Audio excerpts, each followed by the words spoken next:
Okay, folks, Beanoblack here, and basically couldn't hold back. I gotta be careful about clicking because it'll stop the video, I believe, on recording. Giving you full screen so you see all the time and everything like that. You're gonna see two shadows that basically nobody can fake you out. You watch the back side of this building. There's a shadow coming across there, and yes, there's another shadow. Now you're gonna see this shadow to the right, and I'm not gonna put the pointer over there because it'll screw it up. But it is basically now that was what the first object. Now it will come again. There will be another one. Okay. So no matter what, it's not, if it is, I haven't even checked the times, and there's getting to be so much good footage that the idea that it's not, it's going to be it's just a headache to try to look up all the data and stuff, because we can always go back. I'll make a video of going back and go into a video and go ahead and go, okay, this was probably this, if it is the moon, okay, because we do know the moon was down there for the eclipse recently, and it didn't really do much, okay, but see, as you've seen there, that is the second shadow that came by, okay. I don't think you could miss it in the video unless the video plays fast. I can play it again, and then I'll go to the photos like I did in the previous video. So as you watch the right-hand side, the stack on the top of the building will make a snot nozzle. So don't get excited on that. Now that is possibly something, and the idea that at that time at night in AM, that shouldn't have been the sun. And we know that these are not more than likely. Now, one of these could be the moon, especially since we see two of them. One of them could have been the moon, okay? But we do see two shadows and two that we know. It's not a air balloon.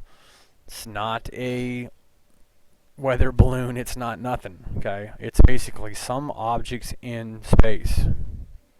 There it went the second time. And now it wasn't the same object, more than likely two different spheres. Okay, and then play so fast that we'll play it one more time and watch the building. And I'll check the recording, and hopefully I didn't click and stop the video. So you will see something kind of schnoz nozzle right there, but that's the stack up here on this that gives you that shadow, okay? Now there's the first object, I believe, and then the second spherical object of space will come across the backside of the building, again like a movie projection thing that gives you basically Mother Nature bleeds the truth. Mankind builds a machine, and it's a webcam machine, and we get this stuff. We catch it. There it goes. That's the second object, and you can't miss it, right across the back of the building. Since it plays real fast, here we go again, just in case you miss it. Here's the first object coming up about where the hand's at. Okay. And there was the other shadows. Okay. There's objects there. Okay, now check out and watch this one come. There it goes. You couldn't have missed it. And we'll have another one that'll come across the building. You can't miss it.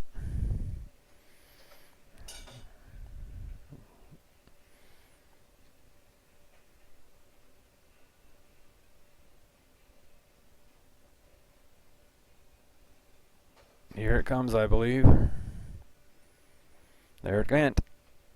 Alright, so let's go to the pictures real fast. Okay, so with the photos, we just go back.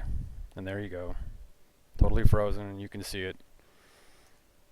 And there it goes away.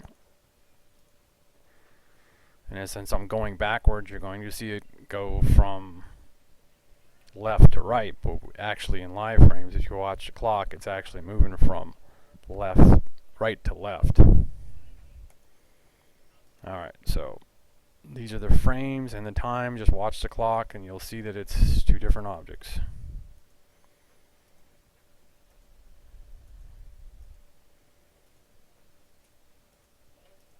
And there's no hocus pocus, folks. It's basically webcam action.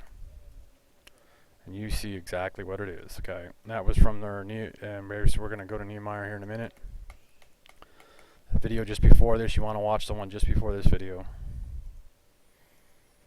So there's your object, and as we go back through it, there it is, going to the left like it would be, because we're going now forward through the shots, and you can see the clock and you can see the object. Alright, so make sure you go back and watch these latest videos folks, and everything connects up. Okay, lots of stuff matches times and so forth, and matches up all pretty much same objects, or pretty much all criteria that we were talking about.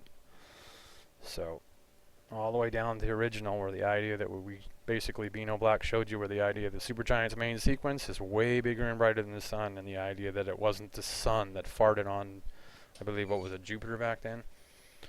Alright, so watch these latest videos, and the truth bleeds. So let's go to Palau up there, and or down there in Antarctica, folks. So basically, you'll see what we've showed you in the latest videos of the tetrahedrons and the object in front of the sun. And basically, just I'm doing a mic check there. Apologize, folks, but I'll just zoom the screen in on this, as you can see. And you're going to see some different size as the object goes across. It totally disclaims the idea that, matter of fact, let me go back to that real fast. I can back up the actual player. You will see that the idea that anybody trying to say that, oh, it's a satellite dome and stuff like that, well, who's going up there and hanging stuff off the satellite dome and crap? Because the idea that you can see clearly these are different spikes and so forth, different objects of this object that's going across. Check that out. You can see that there's a rough terrain to it, or rough something to it. And then there's smooth area. And as it comes across, you can see also other features to it. So is it a smoldering dying star?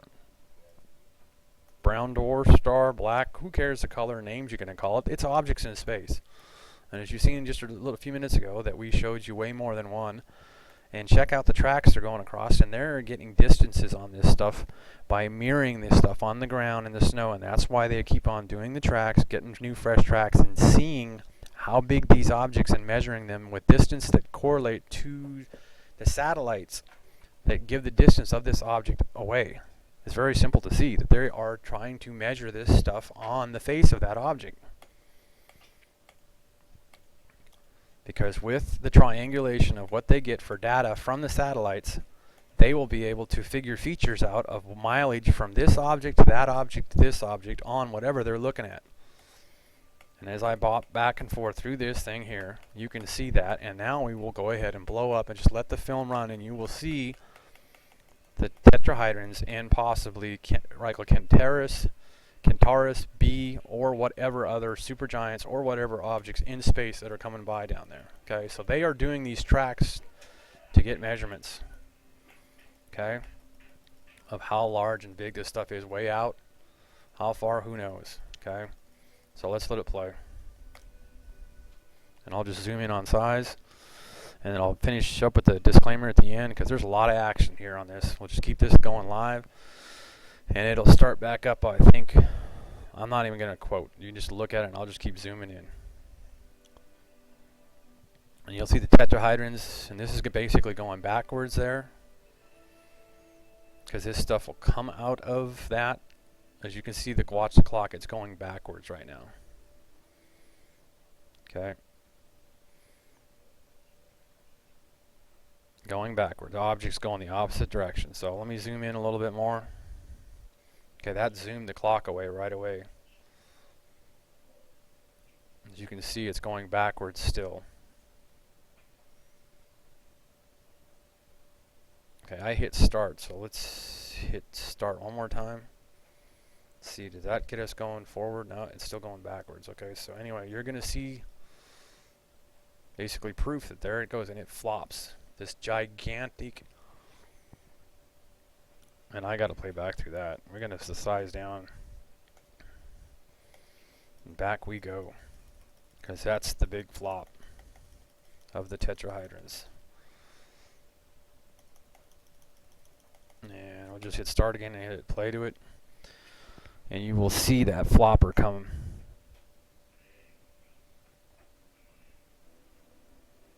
Once the clock goes back, here we go, and there it comes. And you're going to see flop, flop, flop, up, down, bouncing around, and then that object. So we know that this is an object back there, getting in front of either Centaurus B or the sun.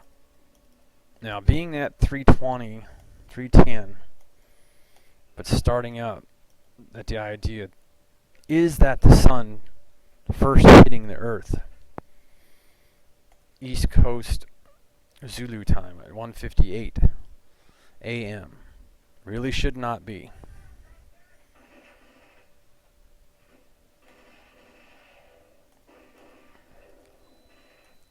And there you go, because it'll flop back. I'm going back in time. And check that big triangle out. Pyramid. Going back through history, folks, who would build a pyramid? Humans here on Earth. Us. By seeing this and trying to replicate it and talk back to the light. And as you can see that tetrahedron or whatever up there?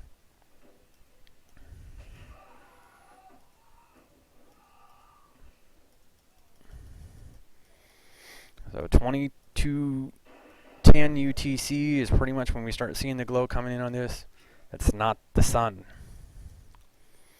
And then this is good proof that the idea that that's not, as we see that giant triangulation of tetrahedron coming across the sky. And then that, and then the flop from down to up. Repeat, that was down, then watch the clock go forward, bam, it goes up, and then you get your object in the sky. So, for everybody who says that that's some kind of anomaly of a camera, there is your proof, dead on, that when it first comes in, it's just as bright. Where the hell is your BS of your camera doing that? Because the camera doesn't do that. It goes down there, matches up to whatever object that is that's behind the station, and bam, it comes up. Clock doesn't lie and the photos don't lie to you. And then we get our tetrahedrons here. We know they're not photo flares.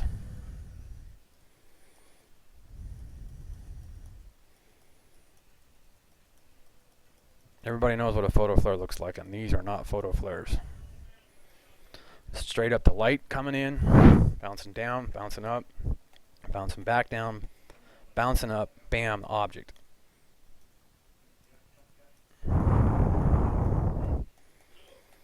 So there you go. So now I'll just zoom in a little bit and we'll play.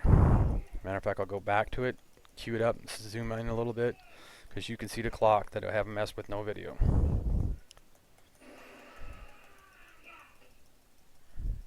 So here we go. Zooming out.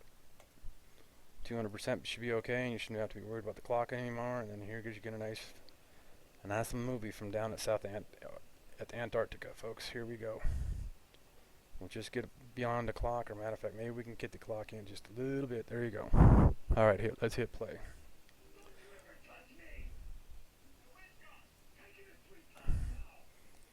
There you go. And we are playing. Enjoy the flick, and then I'll put the disclaimer at the end, folks.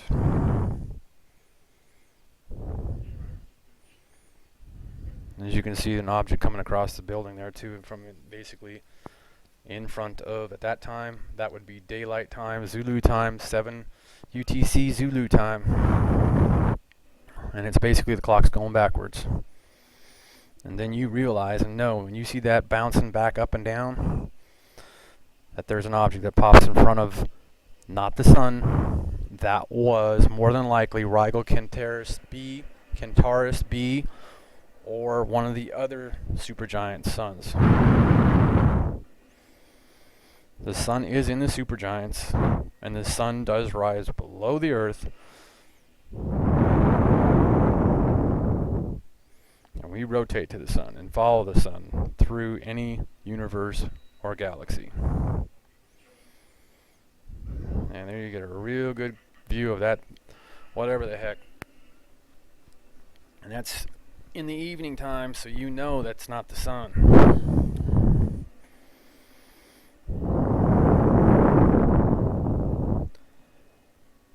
As we're going backwards through the clock, it makes you realize that this could be sunlight. That would be 1 o'clock in the afternoon British time at 1300, and then you're down to 9 a.m. Legal disclaimer.